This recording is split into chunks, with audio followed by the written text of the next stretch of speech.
আমাদের সাথে রয়েছেন দমকল মন্ত্রী সুজিত বসু।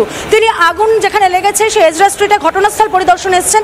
কথা বলার চেষ্টা করবো। সুজিত বাবু, আপনি ঘটনাস্থল পরিদর্শন করলেন, কি দেখলেন? আগুনের কি অবস্থা? না, এটা অনেকগুলো বাড়িতে আগুনটা লেগেছে, আর সবটাই তাদের স্পেয়ার পার্টসের দোকান আছে, অনেক জিনিস আছে। এরা ব্যবসা করে, একটা ইলেকট্রিক্যাল মেনলি এখানে সাবজেক্ট আছে। তো এখন আগুন অনেকটা কন্ট্রোল হয়ে গেছে, আর ওদের কিছু বক্তব্যও আছে, আমরা শুনেছি সব, আর আমরা এনকোয়ারি করে দেখছি। এখন এখানকার যারা ব্যবসায়ী তারা অভিযোগ করছেন বারবার এই অঞ্চলে আগুন লাগে, কিন্তু অগ্নি নির্বাপন যে ব্যবস্থা, সে ব্যবস্থা ঠিক করা হয়।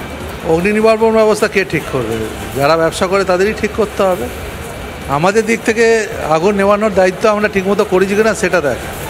আপনার জায়গা, আপনি ব্যবসা করছেন, ওটা তো অগ্নি নির্বাপন ডিপার্টমেন্ট এসে করে দেবে না, ওটা আপনাকে ঠিক করতে হবে। ব্যবসায়ীরা অভিযোগ করছেন দমকল 1 ঘন্টা দেরিতে এসেছে। না, ওটা ভুল কথা। লালবাজার পাশে আছে, 5টা গাড়ি গেছে, এটা একটা কমন কথা, এটা সব জায়গায় শুনতে পাই আমরা। আপনার নালে 24টা গাড়ি এত তাড়াতাড়ি অর্গানাইজ হয়ে গেল, এটা কি এত অনেক তৎপর আছে? এই মুহূর্তে আগুনের কি অবস্থা? আগুন কন্ট্রোল, কিছু জায়গায় পকেট ফায়ার আছে, ওটা দেখে নিচ্ছে। একটা বিল্ডিং 5 তলা থেকে 12 তলা আগুন লেগে গেল, কোনো অগ্নি নির্বাপন ব্যবস্থা ছিল না।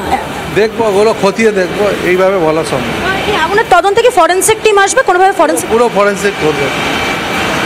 শুনলাম, কি বললেন দমকল মন্ত্রী সুজিত বসু? তিনি স্পষ্টত জানালেন যে দমকল সময় এসছে, অর্থাৎ ব্যবসায়ীদের যে অভিযোগ ছিল সেই অভিযোগ এক প্রকার উড়িয়ে দিয়েছেন দমকল মন্ত্রী সুজিত বসু, এবং তিনি বলেছেন এই ঘটনার ফরেনসিক হবে এবং পরবর্তীকালে কি উঠে আসে সেই ঘটনার ফরেনসিকের পর তদন্তে। সুজিত বসু